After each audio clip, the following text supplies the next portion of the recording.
हरे कृष्णा। मेरे चैनल में आप सभी का स्वागत है। आज मैं आपको कार्तिक महात्म्य का 10वां अध्याय सुनाने जा रही हूँ। राजा पृथु ने कहा, हे देव ऋषि, आपको नमस्कार है। कृपया कर आप ये कहिए कि जिस समय भगवान शंकर ने अपने माथे का वह तेज क्षीर सागर में डाल दिया तो उस समय क्या हुआ। नारद जी ने कहा, हे राजन, जब भगवान शंकर ने अपना वह तेज क्षीर सागर में डाल दिया तो उस समय वह शीघ्र ही बालक होकर गंगा सागर के संगम पर बैठकर संसार को भय देने वाला रुदन करने लगा।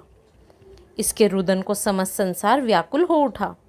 लोकपालों के मन में भी व्याकुलता हुई। चराचर चलायमान हो गए। शंकर सुवन के रुदन में ब्रह्मांड व्याकुल हो गए। समस्त देवता और ऋषि मुनि व्याकुल होकर लोक पितामह श्री ब्रह्मा जी की शरण में गए। सबने मिलकर श्री ब्रह्मा जी को प्रणाम किया और स्तुति की।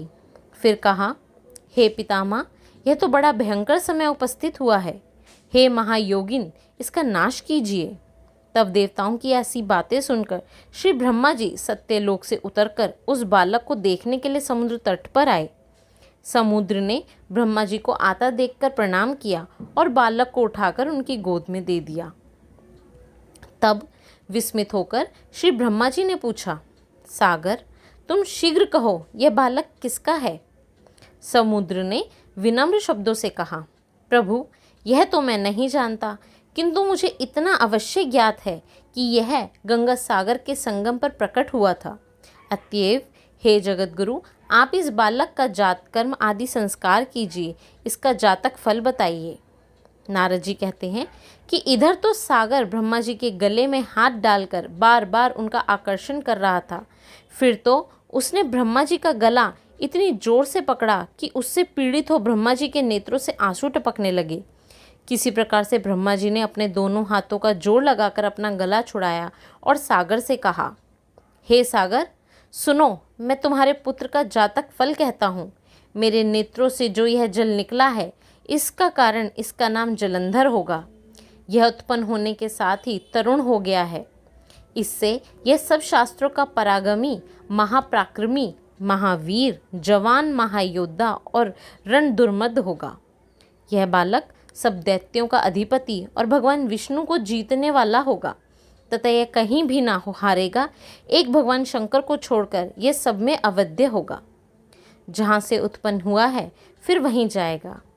इसकी स्त्री बड़ी पतिव्रता, सौभाग्यशालिनी, सर्वंग सुंदरी और परम मनोहर, मिष्टभाषिनी तथा शीलवान होगी। हे राजन, सागर से ऐसा कहकर ब्रह्मा जी ने शुक्राचार्य को बुलाकर उनके हाथों से बालक का राज्याभिषेक कराया और आप अंतर्ध्यान हो गए। फिर तो बालक को देखकर सागर बड़ा ही प्रसन्न हुआ और घर आ गया। कितने ही उपाय से उसका पालन कर उसके पुत्र किया। फिर कालनेम नामक असुर को बुलाकर उसका वृंदा नाम की कन्या से सविधि विवाह करवा दिया। उस विवाह से बड़ा उत्साह हुआ।